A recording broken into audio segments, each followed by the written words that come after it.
Hello दोस्तों, UPSC Hindi के online study platform में मैं निशांत त्रिपाठी आप सभी का स्वागत करता हूं। और बहुत दिनों से मैसेज आ रहे थे कि सर 2024 की एक स्ट्रेटजी की वीडियोस लेके आ जाइए। और मैं भी बस मुख्य परीक्षा का इंतजार कर रहा था कि जैसे ही मुख्य परीक्षा होना स्टार्ट होगी मैं 2024 के स्ट्रेटजी वीडियो पे आप लोग के बीच में आ जाऊँगा। देखो, जब हम लोग कहते हैं कि सर स्ट्रेटजी क्या होनी चाहिए, तो देखो होता क्या ना कि भाई सबकी अपनी एक क्षमता है। आज की डेट में बताऊं कि जब आज आपका सितंबर लास्ट चल रहा है, तो यहाँ पे क्या होगा, कुछ की तैयारी दो चार कदम आगे हो चुकी होगी और कुछ की जीरो होगी। कुछ ऐसे बच्चे जो इस बार का मेंस दे रहे हैं, कुछ नहीं, अच्छे खासे बच्चे हैं हज़ारों में, ये भी तो अगली बार का प्री देंगे। लगभग 25-30 को छोड़ के सबके सब अगली बार प्री देंगे। तो हर किसी की रणनीति क्या होती है ना, अलग होती है। किसका प्रीलिम्स 2 नंबर से रुका होगा, कुछ का 20 से रुका होगा। तो हम कभी ये नहीं कह सकते हैं कि ये एक स्ट्रेटजी है जिसके दम पे आप प्री पास कर सकते हो, जिसके दम पे आप मेंस पास करते हो या ओवरऑल ठीक है क्लियर कर सकते हो। तो मैं क्या करूँगा कि पहले तो नॉर्मली मैं आपको ये बताने की कोशिश करूँगा कि प्रीलिम्स के लिए करना क्या होता है, मेंस के लिए करना क्या होता है, मिनिमम वो चीज़ क्या होती है जो आपको कर लेनी चाहिए। कब तक? आपकी प्रीलिम्स की तैयारी स्टार्ट करने के पहले तक। ठीक, सीधी सी बात। आपकी प्रीलिम्स की तैयारी कहीं भी हो, कितनी भी अच्छी हो, कितनी भी खराब हो, किसी की अगर तैयारी नेट 70 क्वेश्चन से डाउन हो, जिसका पहला अटेम्प्ट होगा, जो दोस्त नहीं समझ पा रहे होंगे कि उनका कितना है, वो क्या करो कि कोई एक प्रीवियस ईयर का पेपर लो या छोड़ो, मार्केट से कोई एक फुल टेस्ट उठा लो। ठीक है, यूपीएससी हिंदी अभी अपना ओपन टेस्ट कराने वाली है 15 तारीख को। यूपीएससी हिंदी का ओपन टेस्ट दे लो। ओपन टेस्ट या पिछला ओपन टेस्ट अगर दिए होगे, तो ओपन टेस्ट में अगर नेट 70 क्वेश्चन से अधिक हो या नेट 70 क्वेश्चन से डाउन हो, दो ही केस होगा। नेट 70 डाउन है तो दिमाग में रखना है कि जैसे ही जनवरी खत्म होगा, पहली फरवरी आएगी, प्रीलिम्स अपने आप को 100% देना स्टार्ट करेंगे। 1-2% नहीं, 100% फोकस हो जाएंगे प्रीलिम्स पे। ठीक, ये क्लियर बातें मैं बता रहा हूं। जिसकी लेकिन 70 नहीं है, मेरी स्थिति 80 वाली है, वो ध्यान दे, वो लास्ट फरवरी का इंतजार कर सकते हैं कि ठीक है भाई लास्ट फरवरी 1 मार्च से अपने लोग 100% प्रीलिम्स फोकस रहेंगे। ये सिंपल स्ट्रेटजी आपको बताता हूं। ठीक, तो प्रीलिम्स कब से पढ़ना स्टार्ट कर देना 100%, मैंने 1 लाइन में पहले ही इसको स्टार्ट कर दिया। क्योंकि अगर मैं यहाँ पे ये डिसाइड नहीं करता तो शायद मैं एक स्ट्रेटजी वीडियो आपके बीच में नहीं ला पाता। पिछले 3 साल में 40 से अधिक पीसीएस अधिकारी बनाने के बाद मैं अब आता हूं आपकी ये बताने कि वास्तव में यार इस एग्जाम की नीड क्या है। देखो, परीक्षा पास करने के 2 तरीके हैं। पहले तरीके ये कि कुछ भी पढ़ो, ठीक है, कुछ भी पढ़ोगे तो लिख के ले लो कि रिजल्ट हो सकता हो कि मिलने में बहुत देर हो जाए, क्योंकि फिर आपको सोचना पड़ेगा यार कि ये चीज़ छोड़नी थी, ये पकड़नी थी। सबसे अच्छी बात क्या होती है ना कि आप एग्ज़ाम में ये समझो कि क्या आपको नहीं पढ़नी थी और क्या कंपलसरी पढ़नी थी। ठीक है, जैसे अगर आपने अभी प्रीलिम्स का इस बार 2023 का पेपर अगर देखा होगा, जो लोग दिए होंगे वो तो देखे होंगे, जो नहीं दिए हैं वो 2023 का प्रीलिम्स जरूर देखो। जैसे देखो, मैं अपने पास एक प्रीवियस ईयर की बुक अभी मार्केट से खरीद के लेके आया हूँ। ये 30 साल की प्रीवियस ईयर की बुक है। आप सबके टेबल पे ये 30 साल की प्रीवियस ईयर की बुक जरूर होनी चाहिए। कि मुझे पैसे नहीं दिए हैं, ठीक है, मुझे 1 रुपये ये देते नहीं है, लेकिन मैं इनकी बुक्स का प्रचार जानबूझ के करता हूँ क्योंकि ये अच्छी बुक है। ठीक है, मुझे 25 पैसे नहीं दिए हैं। ठीक, ये मत सोचना मुझे पैसे दिए गए तो मैं बोल रहा हूँ। ठीक, अब देखो इस बुक में क्या है, प्रीलिम्स के लिए आपको बताऊं कि इस बुक में 30 साल का, ठीक है, ध्यान दो कि इस बुक में जो अभी मैंने दिखाया वो बुक आपकी किसकी थी, वाई सिटी यानी यूथ कंपटीशन टेक्स्ट की बुक थी। इस बुक की खासियत क्या है कि इस बुक में 30 ईयर के प्रीवियस ईयर के क्वेश्चन है, 30 साल के प्रीवियस ईयर के क्वेश्चन है। और 23 का, जब 2023 का आप क्या करोगे, जब 2023 की आप तैयार मतलब पेपर को सॉल्व करोगे तो आपको पता चलेगा कि रिपीटेड क्वेश्चन कितने हैं। ठीक है, रिपीटेड क्वेश्चन। आपको मैं बता दूं कि अगर आप रिपीटेड क्वेश्चन में करेंट अफेयर के क्वेश्चंस जोड़ दो, करेंट अफेयर के क्वेश्चन दे लो, तो आप इजीली केवल इतने से 90 प्लस हो जाओगे। केवल इतने से 90 प्लस हो जाओगे, केवल पेपर में आए रिपीटेड क्वेश्चन और करेंट अफेयर जोड़ के। यानी अगर हम लोग करेंट अफेयर की तैयारी को हल्के में ना लें, ठीक है, और प्रीवियस ईयर को हल्के में ना लें, तो हम इस बात की गारंटी एटलीस्ट ले सकते हैं कि प्रारंभिक परीक्षा निकलने के कगार पे खड़ी हो जाएगी। अब बात आती है कि सर रिपीटेड क्वेश्चन 100% कोई जरूरी तो है नहीं कि मुझसे लग जाए। और करेंट अफेयर भी 100% तो कोई ज़रूरी नहीं है कि मुझसे लग जाए। सर आप खुद ही कहते हो जब लास्ट में करेंट अफेयर पढ़ाते हो कि सर 100% मेरी क्लास से नहीं आएगा। एक टीचर के रूप में मैं हर वर्ष स्वीकार करता हूँ कि 100% मेरे दोस्त कभी नहीं आएगा किसी पत्रिका से या किसी चीज़ से। मैं खुद, जबकि मैं जानता हूँ लाखों लोग मेरी करंट अफेयर पढ़ते हैं। अभी आप देखेंगे 2500-3000 लोग देखते हैं। एग्जाम के टाइम में मैं ही करंट अफेयर पढ़ाता हूँ, 2500-3000 लाख लोग देखते हैं। लेकिन एक चीज़ समझना, मैं खुद इस चीज़ को मानता हूँ कि उस करेंट अफेयर की क्लास से आप 38 क्वेश्चन अगर आ रहा है तो उसमें से 30, 32, 33 इतने ही क्वेश्चन आप कैसे हो सकते हैं। यानी 5 क्वेश्चन हर बार आप असफलता की कगार पर रहोगे, वो आपसे नहीं लगेंगे। तो यानी करेंट अफेयर में आप ये मान के चल सकते हो कि अगर आप लास्ट के 2 महीना पढ़ोगे तो कम से कम 5 से 7 क्वेश्चन आपको नहीं रखेंगे। 5 to 7 क्वेश्चन मिनिमम के होंगे, आपके गलत हो जाएंगे। अगर लास्ट में पढ़ोगे तो रिपीटेड क्वेश्चन अगर तो आप लास्ट में पढ़ोगे तो जाहिर सी बात है यहां से भी 5 से 7 या सीधे 7 to 10 क्वेश्चन यहां से भी आपके गलत हो जाएंगे। अब ये एक संख्या है, लगभग 12 से आप देखो और 17 क्वेश्चन आपके क्या हो रहे हैं। अगर इन चीजों को लास्ट में पढ़ेंगे तो आपके क्या होते हैं, गलत हो जाते हैं। तो पहली गलती हम नहीं करेंगे क्या, कि करेंट अफेयर को ध्यान देना है कि करेंट अफेयर को और पीवाईक्यू को लास्ट में पढ़ने की, इसको गलती नहीं करेंगे। आप भले से प्रीलिम्स की फोकस तैयारी मार्च से करो, फरवरी से करो, लेकिन ये तैयारी आपको क्या करनी है, आपको अक्टूबर से स्टार्ट कर देनी है, यहीं से स्टार्ट कर देनी है। ठीक, ये बात से अगर आप सहमत होंगे तो अब बात आती है करना क्या है। भाई इसके लिए तो मैंने पीवाईक्यू के लिए सोर्स बता दिया कि आप यूथ कंपटीशन टेक्स्ट क्या करो, पेपर सॉल्व करो। डेली कितना क्वेश्चन, 30 से 40 क्वेश्चन डेली प्रीवियस ईयर के तैयार करो। डेली, ज्यादा नहीं, 30 to 40 क्वेश्चन, इससे ज्यादा नहीं। आप डेली तैयार करो। जनवरी आते आते आपके 15 से 20 साल के पेपर खत्म हो जाएंगे, ऊपर ही खत्म हो जाएंगे। क्यों? क्योंकि भाई इनिशियली आप 2000 तक देखोगे तो मैथमेटिक्स की क्वेश्चन भी जीएस में आते थे। तो यानी जाहिर सी बात है कि पहले 1990 से इसमें दिया है, 1990 से लेके 2000 तक या 2000 थोड़ा आगे तक, ठीक है, मैक्सिमम मैं आपको बताऊं कि 2010 तक आपको एक साल में करेंट आपकी याद करने लायक क्वेश्चन की जो संख्या होगी वो 150 में मैक्सिमम होगी ना। मैक्सिमम की मैं बात बोल रहा हूं, तो वो होगी आपकी 90, 80 से 90, 80 होगी, क्योंकि कई सारे डाटा बदल के होंगे। और क्या होगी आगे चल के मैक्सिमम होगी तो 100 होगी, ठीक है, इससे ज्यादा नहीं होगी, इससे ज्यादा बिल्कुल नहीं होगी। बस पीवाईक्यू पढ़ते समय दिमाग में क्या रखना होता है कि आपको डाटा नहीं याद करना है। जैसे मान लो इसमें किसी मिनरल का डाटा लिखा हो, किसी भी मिनरल का डाटा लिखा हो कि इस मिनरल में या इस फूड खाद्यान्न में ये राज्य अग्रणी है, ये राज्य अग्रणी, वो बस मत याद करो। वो लास्ट में एक आर्थिकी करके बुक आती है, वहां से कर जाओ। बस यही चीज, डाटा बेस्ड क्वेश्चन आपको छोड़ देना रहता है। ईयर बेस्ड क्वेश्चन कि आर्थिक सर्वेक्षण इतने के अनुसार, आर्थिक सर्वेक्षण इसके अनुसार, ये आपको छोड़ देना होता है। उस क्वेश्चन में बस नेचर ऑफ क्वेश्चन देखो कि मिनरल बेस्ड क्वेश्चन पूछ रहा है तो किस टाइप का पूछ रहा है, क्या भारत की रैंक पूछ रहा है, वर्ल्ड की रैंक पूछ रहा है, क्या पूछ रहा है। बस उस नेचर ऑफ क्वेश्चन को समझो, ना कि उस डाटा को याद करना जब आप प्रीवियस ईयर क्वेश्चन को तैयार करना। ठीक, तो ये काम आपको पता है कि पहले से कर लो। दूसरी बात ध्यान देना, देखो मैं यहाँ पे टेस्ट सीरीज की प्रचार करने के चक्कर में टेस्ट का नाम नहीं लेने जा रहा हूँ, ठीक है, मैं बिल्कुल न्यूट्रल, ठीक है, जाहिर सी बात है कि इंसान पूरी न्यूट्रल हो ही नहीं सकता है, ठीक है। एक चीज जानना, देखो टेस्ट सीरीज की बात करें तो आप टेस्ट सीरीज मेरा ये रहेगा यार कि आप सब जरूर ज्वाइन करो और टेस्ट कहीं ज्वाइन करो। मैं ये नहीं कर रहा हूँ आप यूपीएससी हिंदी में, मैं बोल रहा हूँ तो भाई आप ठीक है यूपीएससी हिंदी का आप कहीं ज्वाइन करो, लेकिन टेस्ट जरूर देना है। और कम से कम परीक्षा आने के पहले आप 50 टेस्ट पेपर दो। कितनी? 50 टेस्ट पेपर, 50 टेस्ट पेपर आप जरूर दो, इतना कम से कम। एक टेस्ट एक पेपर क्या करो, ज्वाइन कर लो। अभी टेस्ट सीरीज ज्वाइन करोगे तो इसका फायदा ये रहता कि एटलीस्ट आप एक टेस्ट पेपर लगाते चलोगे, ठीक। और करना कुछ नहीं है, अभी जब टेस्ट पेपर दो ना तो केवल पीवाईक्यूज पढ़ पढ़ के दे दो, ठीक है, केवल पीवाईक्यूज पढ़ पढ़ के दे दो पेपर। तो आपका क्या होगा कि इसी बहाने पीवाईक्यू तैयार हो जाएगा। और पीवाईक्यू से जो टेस्ट में क्वेश्चन, और किसी का भी मैं टेस्ट बताऊं, मैं खुद बताऊं, जब मैं यूपी पीसीएस का टेस्ट बनवाता हूं, मैं अपने टीम से सख्त कहता हूं कि कम से कम 60 क्वेश्चन, मिनिमम कम से कम 50 से 60 क्वेश्चन, ठीक है, आपको रखने ही रखने हैं प्रीवियस ईयर के। इतने क्वेश्चन आपके मेन पेपर में आ रहे हैं तो हम क्यों नहीं टेस्ट में रखवाएंगे, ठीक है, सीधी सी बात। तो यानी आप हर पेपर जब दोगे तो प्रीवियस ईयर की तैयारी कहां पहुंची चेक कर लोगे।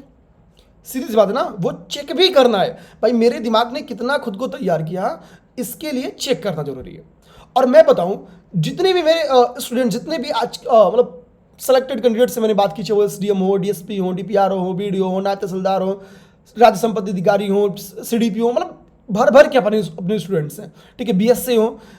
एक चीज़ सब में कॉमन थी कि सर टेस्ट और पीवाईक्यू पे अच्छी पकड़ बनाई थी। क्योंकि जब आप टेस्ट पे अच्छी पकड़ बनाते हो तो कई क्वेश्चंस आपके ऐसे आते हैं ना जो आप समझ पाते हो कि मैं ये टेस्ट के दम पे सर मैंने टेस्ट में ऐसे प्रैक्टिस की थी। फॉर एग्जाम्पल मैं आपको बताता हूँ। फॉर एग्जाम्पल देखो, मैं बुक पलट रहा हूँ, इस बार के एक दो क्वेश्चंस में आपको एक कथन का स्टेटमेंट बेस्ड क्वेश्चन आया था, ठीक है, वो मैं आपको उससे बताता हूँ। अगर मुझे मिल जाएगा जल्दीबाजी में तो बढ़िया रहेगा, मैं वो समझा पाऊंगा। देखो, एक क्वेश्चन आया था कि आर्थिक विकास का जनसंख्या वृद्धि, मतलब स्टेटमेंट था कि मानव संसाधन का योगदान के संदर्भ में निम्नलिखित कथनों में से कौन सा या से सही है, ठीक है। Role of human resources in economic development which are the following statement is और करेक्ट। दो स्टेटमेंट थे।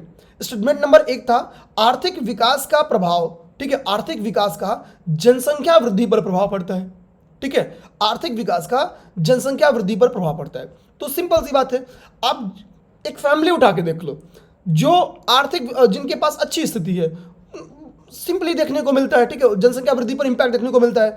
आगे आता है कि सेकंड बात करा कि जनसंख्या वृद्धि का आर्थिक विकास पर प्रभाव, ठीक है, यानी अगर जनसंख्या वृद्धि हो रही है तो उसका इंपैक्ट कहाँ देखने को मिल रहा है, आर्थिक विकास पर, यानी इकोनॉमिकल डेवलपमेंट पर। और अगर इकोनॉमिकल डेवलपमेंट हो रही है तो उसका इंपैक्ट कहाँ देखने को मिल रहा है, वो देखने को मिल सकता है आपके जनसंख्या वृद्धि पर, ठीक है।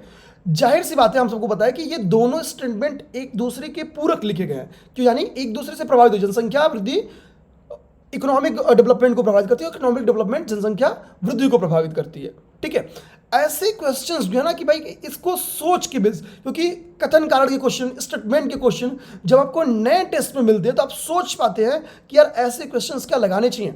और इस टाइप के पूरक बेस्ड क्वेश्चन प्रीवियस ईयर के क्वेश्चंस में बहुत आ चुके हैं। मतलब एक रिपीटर बंदे के पास एक क्वेश्चन आता तो वो पढ़ते ही कहता दोनों स्टेटमेंट सही है, क्योंकि इसके बेस्ड क्वेश्चन इसके पहले भी पूछे जा चुके हैं। तो पीवाईक्यूज के फायदा सोचो। पीवाईक्यू का फायदा ये है कि आप नेचर ऑफ क्वेश्चन से राइट आंसर समझ सकते हो कि क्या सही है क्या गलत है, ठीक। ये 2023 का क्वेश्चन था, 2023 के प्रीलिम्स में आया हुआ क्वेश्चन था। ऐसे बहुत सारे क्वेश्चंस ऐसे हैं जिसको आप समझ सकते हो, ठीक है, पेपर देखिए, प्रीवियस ईयर लगा के कि यार की अप्रोच बेस्ड, यार इसका क्या हो सकता, सोच के केवल, और आप आंसर सही कर दोगे। तो ये है आपकी प्रीलिम्स की स्ट्रेटजी, ठीक है। आपको प्रीलिम्स के लिए 2 सब्जेक्ट की बुक्स जरूर पढ़नी है, ठीक है। प्रीलिम्स में 2 सब्जेक्ट की बुक्स कौन सी है, वो बुक है आपकी हिस्ट्री की, और वो बुक है आपकी जियोग्राफी और करेंट अफेयर। ये आप ज्यादा फोकस करिए। हिस्ट्री जियोग्राफी की मार्केट से कोई बुक उठा लो जो आपको अच्छी लगे, ठीक है। इसमें हिस्ट्री में आप आशुतोष कुमार सिन्हा की बुक उठा सकते हो, आशुतोष कुमार सिन्हा की, ठीक है, पतली पतली इनकी 3 बुक्स आती है, इनको उठा सकते हो। या एनसीईआरटीज किसी ने पढ़ी हैं, एनसीईआरटीज देख लो, आपके पास कोई प्यारे नोट्स हैं उनको देखो। जियोग्राफी के लिए आप महेश वर्णवाल उठा सकते हो, बहुत ही प्यारे हैं, ठीक। जियोग्राफी में आप क्या करो, जैसे पलटो, आपको लगे कि महासागरी धारा पे क्वेश्चन है तो महेश वर्णवाल पलट के केवल महासागरी धारा देख लिए कि क्या महासागरी धारा है। ट्राइबल्स पे क्वेश्चन है तो पलट के ट्राइबल्स पढ़ लिए, रिसोर्सेज पे क्वेश्चन है तो पलट के रिसोर्सेज पढ़ लिए। ऐसे आप जियोग्राफी पढ़ोगे तो ज़्यादा बेनिफिट करेगी। तो यानी इन 2 सब्जेक्ट्स के बुक्स जरूर पढ़ना। करेंट अफेयर के लिए क्या करो, आप मार्केट से किसी की सोर्स उठा लो। मार्केट से आपको मन करे दृष्टि की बुक जो निकालना है वो भी बढ़िया है, ठीक है। मुझे किसी ने पैसे ने, मैं एकदम ईमानदारी से आपके सामने लेके आ रहा हूं, घटना चक्र की जो बुक है, ठीक है, वो भी बढ़िया है, ठीक। क्रॉनिकल की जो बड़ी वाली बुक आ रही, मोटी वाली, ठीक है, क्रॉनिकल, वो भी बढ़िया है। इसमें से किसी एक की बुक आप क्या करो, फॉलो करना स्टार्ट करो। क्रॉनिकल के फॉलो करने का फायदा ये है कि ये आपके मेंस में भी काम आएगी, ठीक है। तो क्रॉनिकल फायदा करो तो पढ़ लो। तो इसके साथ केवल क्या करो, आप क्रॉनिकल के साथ केवल करंट अफेयर की क्लास में ले रहा हूं, ठीक है। अभी मैं 21 क्लास करंट अफेयर का ले चुका हूं। आपका प्रीलिम्स का एग्जाम आते आते ये क्लासेस की संख्या मतलब 150 अगर नहीं भी होगी तो 120 तो पार करी जाएगी, ठीक है। तो बहुत ज़्यादा हो जाएगी। एक क्लास में 8 से 9 टॉपिक्स पढ़ा रहा हूँ, हजारों टॉपिक्स में तब तक पढ़ा डालूंगा।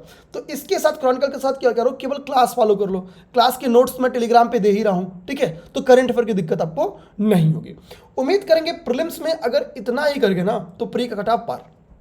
लेकिन टेस्ट देना ये कंपलसरी बता रहे हैं, टेस्ट जरूर दो आप सब। टेस्ट नहीं दोगे तो वही होगा सर, 5 नंबर से रुक गया, 10 नंबर से रुक गया, हेयर रुक गया, हो रुक गया, यही चलेगा। और जब तक प्रीलिम्स नहीं निकालोगे मेंस लिखने का मजा नहीं आएगा, मतलब मिलेगा ही नहीं।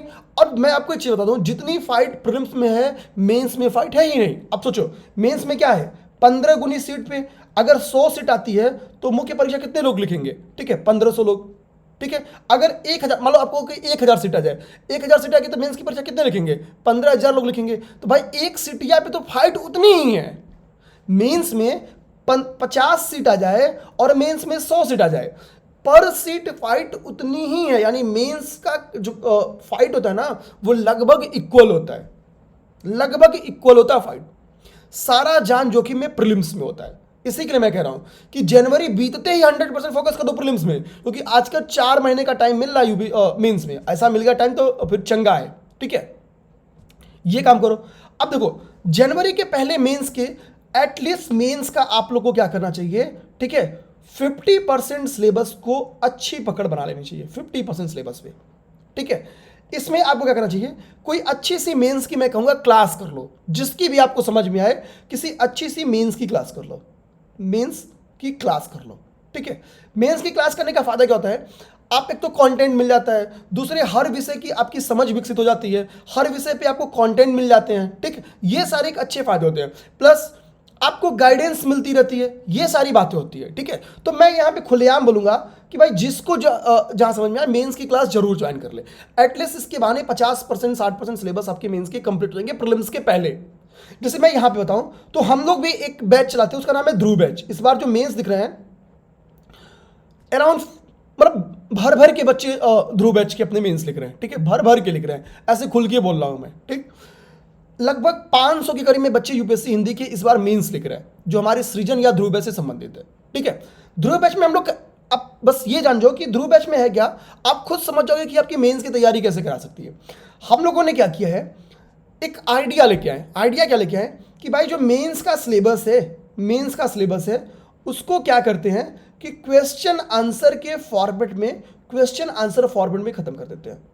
क्वेश्चन आंसर फॉर्मेट में खत्म करने का मतलब क्या है, ये क्रैश को एक तो सॉलिड कंटेंट सबको मिलेगा, सब समझ जाएंगे भाई इंट्रो कैसे लिखनी है, मेन बॉडी कैसे लिखनी है, कंक्लूजन कैसे लिखनी है। जब हम लोग 500, इसमें हम लोग क्या करते हैं अराउंड 500 क्वेश्चन पे प्रैक्टिस कराते हैं।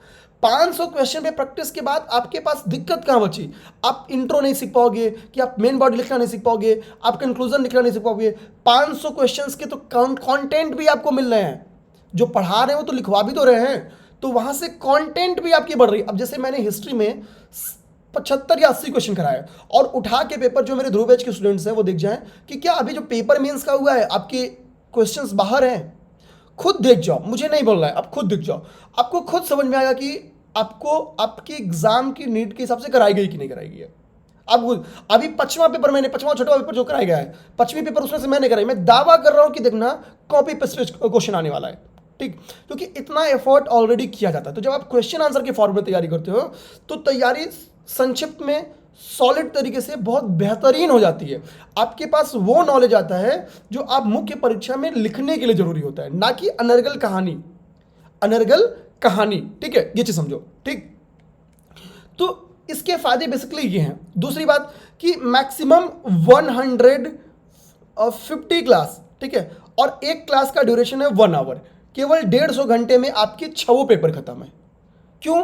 क्योंकि ऑलरेडी हम लोगों ने फॉर्मेटिंग तैयार की है, वहां पे जाके आपको क्लास में समझाते हैं, तो टाइम 1% भी बेकार नहीं होता है, एकदम क्लास फोकस्ड होती है, ठीक है। मतलब हिंदी माध्यम वालों के लिए तो ये रामबाण है। मैं ऐसे खुल के चीज़ों को मतलब यहाँ पे लाने का पर्पज़ यही है यार, देखो जानो, और अगर अच्छी तरीके से मैं गारंटी कहूँगा कि यहाँ से आप ये करके ना, केवल ध्रुव की क्लास से 150 घंटे करके, तो मेंस की तैयारी आपकी अभी अगर यहाँ पे है तो लिख के ले लो कि जनवरी आते आते आपकी तैयारी इतनी हो जाएगी कि प्रीलिम्स निकलने के बाद जब आप चौथे महीने मिलेंगे आपको 4 महीने, उसमें जम के आंसर राइटिंग करो, टेस्ट सीरीज 2-3 कोचिंगों का ज्वाइन करो, खूब लिखो, मतलब इतना लिखो कि हाथ मतलब होता ना कि घुंघरू टूट जाएंगे टाइप के, तो उसी तरह से मतलब सोचो कि हाथ में दर्द आ जाए, ठीक, क्योंकि वो दर्द सहने की आदत पड़ जाएगी, टाइम के बाद लगेगा यार ठीक है लिखते हैं, ठीक, इस चीज को ध्यान देना। तो ये वाला आपके पास हालत होनी चाहिए कि आपको डेली प्रीलिम्स के बाद डेली 10 क्वेश्चन लिखने हैं। अभी भी आपको डेली कम से कम 4 क्वेश्चन डेली लिखने हैं, डेली 4 क्वेश्चन, ठीक, 3-4 क्वेश्चन तो ऑलरेडी आपको ध्रुव की क्लास में मिल जाएगा, 4 क्वेश्चन हर क्लास में, 3 से 4 क्वेश्चन लिखो ना, वही क्लास पढ़ा जा रही है, वही तैयार करो। 10 घंटे 12 घंटे बाद वही क्वेश्चंस लिखना स्टार्ट करो। कंटेंट कितना तैयार हुआ है वो पता चल जाएगा। फॉर्मेटिंग सर लोगों ने जो सिखाई क्या वो तैयार हो रहा है कि समझ में आ जाएगा। फिर आपकी एक अंडरस्टैंडिंग बढ़नी स्टार्ट होगी। मैं यहाँ पे खुल के बोलूंगा, मेंस के लिए यही कर जाओ आप। मेंस की आपको किसी अदर कोचिंग का अगर लगता है कि मुझे मेंस की क्लास करनी चाहिए तो आप कर जाओ, ठीक है, या फिर आपके पास आपके नोट्स वगैरह हो तो वो कर जाओ मेंस पे, लेकिन पकड़ बनाओ। ठीक, यहां पे ध्यान दो, मेरा ये है कि कम से कम 50% आपकी तैयारी हो जानी चाहिए। 50% में मैं कहूंगा जो GS 1 to 4 है, 1 to 4 है, इसकी 50% खत्म हो जाए, यानी GS 1 to 4 में से कोई 2 पेपर तैयार कर जाओ, और GS 5 और 6 में से, ठीक है, कोई एक पेपर यहां तैयार कर जाओ। ये 50% तैयारी एटलीस्ट हो जानी चाहिए।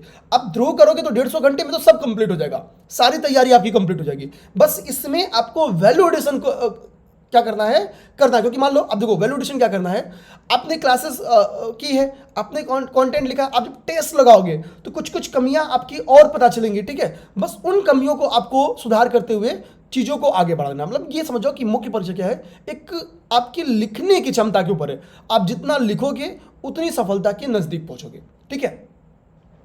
मेंस के लिए ये करना है। अब देखो मेंस के लिए किसी बुक के चक्कर में कि यार कि मेंस के लिए सर क्या क्या बुक्स हैं पढ़ लें, इसके चक्कर में मत पढ़ो, ठीक है, क्योंकि ये पूरी एप्टीट्यूड का एग्जाम है, ठीक है। तो ये दिमाग में रखना है यार कि मतलब अब ये नहीं कि बुक्स पढ़ पढ़ के काम चलाएंगे, ठीक है। यूपी पीसीएस के लिए ऐसी कुछ बुक्स पढ़ने की जरूरत नहीं है। आप किसी की क्रैश कोर्स कर जाओ, क्रैश कोर्स के नोट्स बनाओ, नोट्स का रिवीजन करो, प्रीलिम्स का एग्जाम निकलते ही डेली 10 क्वेश्चन लिखो। और अगर मेंस फोड़ के नहीं आया तो मेरा नाम नहीं, अगर मेंस फोड़ के नहीं आया, ठीक, इस पे क्या करो, मेंस पे डेली 3 से 4 घंटे का टाइम दो, 3 आवर से 4 आवर डेली, 1 से 1.5 घंटे की क्लास, 4 क्वेश्चन डेली लिखना है। एक दिन GS 1 2 3 4 लिखो, दूसरे दिन भी GS 1 2 3 4 लिखो, 4 दिन ऐसे लिखो। 5वें और 6वें दिन क्या करो, ठीक है, GS 5 के 2 क्वेश्चन उठाओ, GS 6 के 2 क्वेश्चन उठाओ, ठीक है, ऐसे ऐसे करके निपटा दो। ये जब आपकी एक साइकिल बनेगा ना, फिर आप देखोगे आपके पास इतने कंटेंट आएंगे, सॉलिड कंटेंट आएंगे, सारे टॉपिक्स तैयार हो जाएंगे, कोई टॉपिक्स बचेगा ही नहीं। डायरेक्टली आपके टॉपिक से कॉपी पेस्ट क्वेश्चन आया, अभी मैंने पेपर जितने भी देखे हैं, एक भी क्वेश्चन ऐसे बता दो जो आपके सिलेबस के टॉपिक से हटके हो, सारे टॉपिक बेस्ड है। कुछ कुछ क्वेश्चन इंटरलिंकिंग किया गया है, ठीक है, तो वो आप जब टेस्ट दोगे ना तो वो इंटरलिंकिंग समझ में आ जाएगा। आप जब क्लासेस रुकी करोगे तो वो इंटरलिंकिंग समझ में आएगा, क्योंकि टीचर्स ने बीच बीच में कराई है, ठीक है, ये चीज़ ध्यान देना है। अब देखो डेली दिमाग में एक चीज़ मैंने क्या बोला कि आपको लिखना 4 क्वेश्चन। क्वेश्चंस में आप क्या क्या प्रैक्टिस कर सकते हो, प्रीवियस ईयर के क्वेश्चंस लगाओ, ठीक है। प्रीवियस ईयर के क्वेश्चन में क्या है, 18 का, 19 का, 20 का, 21 का, 22 का, 23 का। पटेल की जो पॉलिसी थी स्वतंत्रता के पश्चात राज्यों की एकीकरण की, देश की एकीकरण की, क्वेश्चन वापस कॉपी पेस्ट आ गया है। हेरिटेज आर का क्वेश्चन बार बार कॉपी पेस्ट होकर आ रहा है, ठीक है, आप देखो ना पेपर, तो कॉपी पेस्ट यानी क्वेश्चन रिपीट कर रहे हैं। तो जब आप प्रीवियस ईयर लगाओगे तो एक तो रिपीटेड क्वेश्चन आपके रेंज में आ जाएंगे, ठीक है, आपकी अंडरस्टैंडिंग बढ़नी स्टार्ट होगी, जो मास्टर साहब लोग पढ़ा रहे हैं सही पढ़ा रहे हैं नहीं पढ़ा रहे हैं, आपकी खुद भी की। आप जैसे मान लो कि किसी ने क्या किया, टूरिज्म पे लिखा है, जैसे मान लो एक बार बुंदेलखंड पर्यटन सर्किट के ऊपर क्वेश्चन बन के आया है, और एक बार शायद बौद्ध पे या किसी पे क्वेश्चन बन गया है, ठीक है। तो जब पर्यटन सर्किट पे आपको लगा कि यार एक बार आया, तो आपने सारे पर्यटन सर्किट देखना स्टार्ट कर दिया कि भाई कितने पर्यटन सर्किट्स हैं, सारे पर्यटन सर्किट पे हम कंटेंट अपना प्रिपेयर कर लेते हैं, ठीक। तो ये अप्रोच होती है, और आया भी है पर्यटन सर्किट के ऊपर 2 बार क्वेश्चन बन के आ चुका, और दोनों 2 डायमेंशन की बेस, एक बुंदेलखंड, एक सांस्कृतिक कोई करके ऐसे आया था, ठीक है, मैं थोड़ा सा भूल रहा हूं, लेकिन आया है। तो मैं यही कर रहा हूं कि जब आप प्रीवियस ईयर लगाओगे तो आपको रेंज एग्जाम का पता चलता है, आप वो काम कर सकते हो, ठीक। तो जैसे मैंने यहां पे क्या बताया कि भाई मैं यहां पे आपको बताने वाला हूं कि मेंस के लिए क्या किया जाए। मेंस के लिए क्या किया जाए मैंने बताया, आप एक क्रैश कोर्स किसी की जरूर ज्वाइन करो, ये दिमाग में रखो, क्रैश कोर्स ज्वाइन करो और नोट्स बनाते हुए आगे बढ़ाओ, प्रॉपर नोट्स बनाते हुए। ध्रुव बैच इसमें अपने आप में रामबाण है, ये सीरीज में आपको बात बताऊं, अपने आप में रामबाण है। अब देखो बुक सोर्सेस पे मैंने बोला था कि भाई कि बुक सोर्सेस दिमाग में रखना।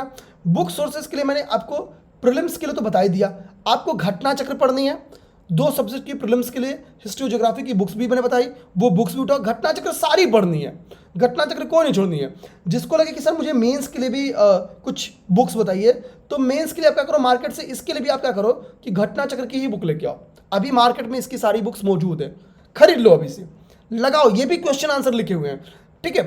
आपको क्या फायदा मिलेगा, आप इतनी क्वेश्चन आंसर पे प्रैक्टिस कर लोगे कि पेपर का जो परीक्षा का पेपर है ना वो भी आपको टेस्ट लगे। इतनी प्रैक्टिस कर जाओ और क्वेश्चन आंसर फॉर्मेट में ही प्रैक्टिस करो। सबसे अच्छी तैयारी बताएं, जितने सेलेक्टेड कैंडिडेट्स को सब इसी पैटर्न पे तैयारी करते हैं, क्योंकि तैयारी का तरीका ही यही है, सीधी सी बात। आंसर राइटिंग कब से करें, तो जाहिर सी बात है अब मेंस खत्म हो रहा है, तैयारी स्टार्ट, क्योंकि अभी से अगर आंसर राइटिंग नहीं करोगे तो प्री के बाद आपको पता है आंसर राइटिंग नहीं कर पाओगे। ठीक है, प्री के बाद यार वही बात है कि सर रुकेगा, एक अक्षर अभी नहीं लिखोगे तो प्री के बाद लिखना स्टार्ट करोगे तो रुकेगा। ठीक, तो अभी से लिखो, डेली 4 क्वेश्चंस अभी से मैंने बोला कि आप लिखना स्टार्ट करो। प्री पे कब से फोकस हुआ जाए, मैंने बताया जनवरी से फोकस हो जाओ, या जनवरी बाद से एटलीस्ट फोकस होना स्टार्ट हो जाओ, मतलब जब फेब स्टार्ट होता है। ठीक, ये मैंने क्लियर बोला, किनको फेब स्टार्ट में होना चाहिए, किनको फेब लास्ट में होना चाहिए, ये भी बातें मैंने आपको बता दी। करंट अफेयर के लिए क्या पढ़ा जाए ये बता दिया, प्रीलिम्स की मेंस की एक स्ट्रेटजी। अब कोई बोलेगा सर इंटरव्यू के लिए, मेरे भाई तू मेंस फोड़ दे, इंटरव्यू की कॉल करा ले, मैं गारंटेड और तुमको 60 मार्क्स प्लस इंटरव्यू में दिलवाने की। हम लोग बहुत बेहतरीन इंटरव्यू गाइडेंस प्रोग्राम चलाते हैं। ठीक है, मतलब अगर तुमने मेंस पे अच्छी पकड़ बनाई है ना तो लिख के ले लो कि तुम्हारा इंटरव्यू कॉल भी आएगा और इंटरव्यू कॉल में अच्छे मार्क्स भी मिलेंगे। 100 नंबर का इंटरव्यू कॉल है भाई, 100 नंबर की, किसी को 70 मिल रहा है, किसी को 60 मिल रहा है, किसी को 50 मिल रहा है, अंतर मैक्सिमम 10-12 नंबर का है। ठीक है, 10-12 नंबर यहाँ से खींच लो बहुत। अब इंटरव्यू आपकी रिजल्ट नहीं रोक रही है, समझो मेरी बात को, क्योंकि पहले 200 नंबर का होता था तो बड़ा अंतर लाती थी, अब 100 ही नंबर का है, तो अब इंटरव्यू आपके लिए बाधा नहीं बन रही, तो इंटरव्यू के लिए मत सोचो अभी। ठीक, अच्छा अब आपको बताऊं एसए के लिए क्या करना है। एसए आप हमेशा प्रीलिम्स की बात करो, जब आपका प्रीलिम्स हो जाए जीएस पे अच्छी पकड़ बनेगी, एसए के टॉपिक्स पे अच्छी पकड़ बन जाएगी, फिर आप वीकेंड एक एसए लिखना स्टार्ट करोगे, आप खुद समझ जाओगे कि वो कौन सा मेरा रेंज है, कौन से एसए को मुझे टारगेट करना चाहिए। एग्जाम के पहले तक आपको बहुत बेहतरीन तरीके से समझ में आ जाएगा और कर जाओगे। वो मैं पर्सनल एक्सपीरियंस से जानता हूं कि जितने भी बच्चे सेलेक्ट हुए कोई आज से एसए नहीं लिखा है, सबने प्रीलिम्स के बाद ही लिखा है और सबका बढ़िया गया है। ठीक, तो आप भी कर जाओगे। जनरल हिंदी के लिए क्या करो कि ग्रामर सेक्शन के लिए थोड़ा थोड़ा टाइम निकालते चलो। जनरल हिंदी का जो ग्रामर सेक्शन है उस पे, व्याकरण सेक्शन है उस पे टाइम निकालते चलो, थोड़ा थोड़ा रिवीजन करते चलो, थोड़ा थोड़ा देखते चलो। ठीक है, उससे क्या रहेगा कि अगर ग्रामर सेक्शन में अच्छे मार्क्स उठ गए, ठीक है, तो जनरल हिंदी 100 क्रॉस कर जाओगे। ठीक, और ग्रामर सेक्शन क्या है, ज़्यादा प्री के बाद आप ग्रामर थोड़ी याद करोगे, तो अभी किसी दिन लगे पढ़ने का मन नहीं कर रहा है, बोर हो रहा है, तो भाई एक मार्केट से आदित्य पब्लिकेशन की बुक आती है, यहाँ पे रखिए क्या कहीं, ठीक है, नहीं आप देखोगे घट्टा चक्र की ये प्रीवियस ईयर की बुक आई है, मेंस की भी बुक आई है। ठीक है, इसको भी आप ले लो, घट्टा चक्र की मेंस की भी प्रीवियस ईयर की बुक आई है, ये ले लो आप लोग। ठीक है, ये सब बुक्स अपने पास जरूर रखो। ठीक, आपका काम इजिली हो जाएगा। तो उम्मीद करेंगे कि जो भी एक स्ट्रेटजी आप लोग के पास होनी चाहिए वो मैंने आपको समझा दिया। यहां से दिमाग में रखना है कम से कम डेली 8 घंटे पढ़ने की आदत डालो। और देखो 2-4 बातें मैं खुल के बोलूंगा, ठीक है, यहां पे समझ लेना। देखो यूपीएससी हिंदी के एक दो बहुत प्यारे बैच है जिनको जरूर ज्वाइन कर लो। मेंस के लिए हमारा 2 बैच चलता है, एक बैच हमारा ध्रुव है, ठीक है, जिसके बारे में मैंने अभी जस्ट चर्चा किया।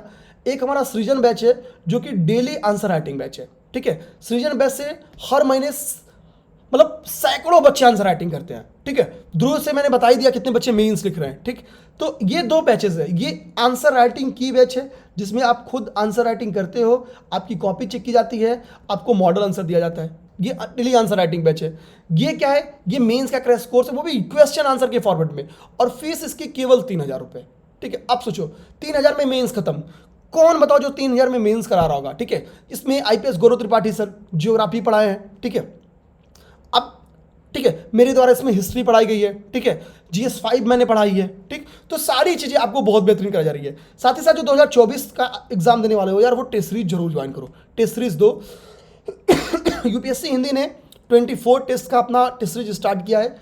फीस है केवल इसकी 2000 रुपये। इसमें हम लोग एग्जाम तक कम से कम 5 से 6 ओपन टेस्ट करवाने वाले हैं। ठीक है, ओपन टेस्ट करा रहे हैं। दूसरा ओपन टेस्ट आपका 15 अक्टूबर को करा रहे हैं। ठीक है, दूसरा ओपन टेस्ट, तो यानी इसमें टेस्ट की संख्या आपकी लगभग 30 टेस्ट पेपर हो जाती है। ठीक है, और केवल 2000 रुपये में। और हम लोग टेस्ट में से नॉर्मल नहीं कराते हैं। हम लोग क्या करते हैं, मान लो कि संडे को आपका टेस्ट है, तो हम लोग क्या करते हैं, संडे को टेस्ट आपका गूगल मीट पे लेते हैं। गूगल मीट पे क्या लेंगे कि आपके पास पेपर जाएगा, आपको सामने हमारे बैठ के गूगल मीट से पेपर देनी है। ठीक है, तो वो एक इनडायरेक्टली वो लाइव टेस्ट होता है। ठीक है, और इस तरीके से बहुत यूनिक टेस्ट है, कोई नहीं कराता है। ठीक, तो मैं ये कहूँगा यार कि आप मेंस के लिए और टेस्ट से इससे जरूर जुड़ो, ठीक है, इससे जरूर जुड़ो।